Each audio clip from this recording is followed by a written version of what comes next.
3 days of practice is not enough time to learn an offense. You said not to look at last week's game as an indication of what kind of... Absolutely not. I mean, you know, if you're judging off of last week's game, you know, you're not going to have much to go off of, because I mean, it was 2.5 days of practice, because it's 4 days of practice and a walkthrough, and that's not nearly enough time to actually digest the system in training camp, let alone for a game. So, you know, it's a learning process, and it's going to take time. Is there a positive you can take out of last week? Well, completed 17 passes. That was a positive in my opinion. You know, it could have been worse. It could have been a lot worse. What is Jesse's going to bring out this week? Well, Jesse's a tough, hard-nosed runner who understands how to play the game from the running back position. He's smart. He's very physical, and you know, he's going to do a great job for us. And I'm happy to have him back, just as well as everybody else in the locker room. Do you think he had, if you have to scramble or want to scramble, do you think he helps the kind of guy he is? Like you say, he's an intelligent guy. He knows how to read you, or maybe not read you, but read a play. Well, it's not about the scrambling. I mean, it's just that he's a great player, and anytime you have a great player on the field, you want to give him the ball, regardless of if you're scrambling or in the pocket or not. So he's just going to help from every angle. You had 40% of the playbook down last week, or they gave it to you. Where are you at this week in terms of this game? They opened the whole thing up? Well, no. You got to understand that this whole thing is a process. So if I got the last week's plays in and only had 2.5 days of practice, we're pretty much, you know, following a lot of the same guidelines, same things, but we'll be a lot sharper at it because we've actually seen it. I've seen where the mistakes were made, and we're going to get better at it. So, you know, regardless of if it's 40%, 80%, or 100%, you still got to execute, and that's just the bottom line with all that. What's the mindset for this team going down the stretch? I mean, it seems like the playoffs are pretty much out of reach. I mean, well, I mean, you know, no. We're looking at the next game and winning the next game, and that's what any team should be about.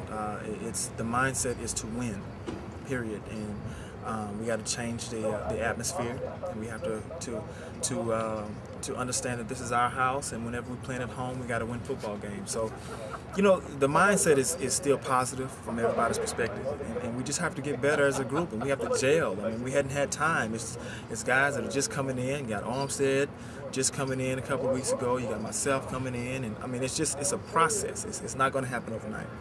Is that one of the biggest challenges here, is the mindset, the mentality? You in BC, a winning program, they're used to winning here. It's been such a struggle for so long, and you know, it's one of your big challenges in addition to the on-field stuff.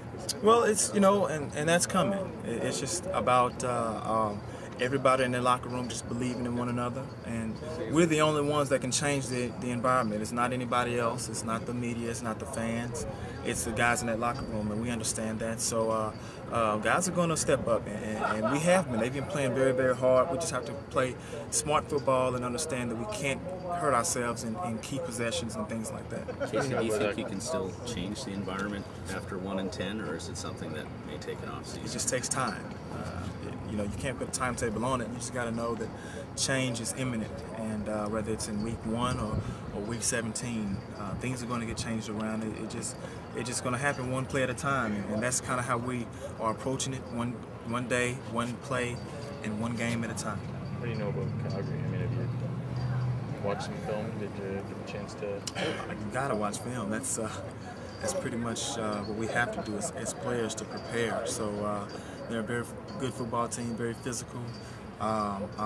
They make plays all over the field, and you have to bring your A game when you're playing these guys. And you know, we know that we have a big task at hand, but I think that those guys in the locker room and myself, I think we're ready to meet that opportunity and that chance. So we'll see how it goes, but we're looking to put up a win.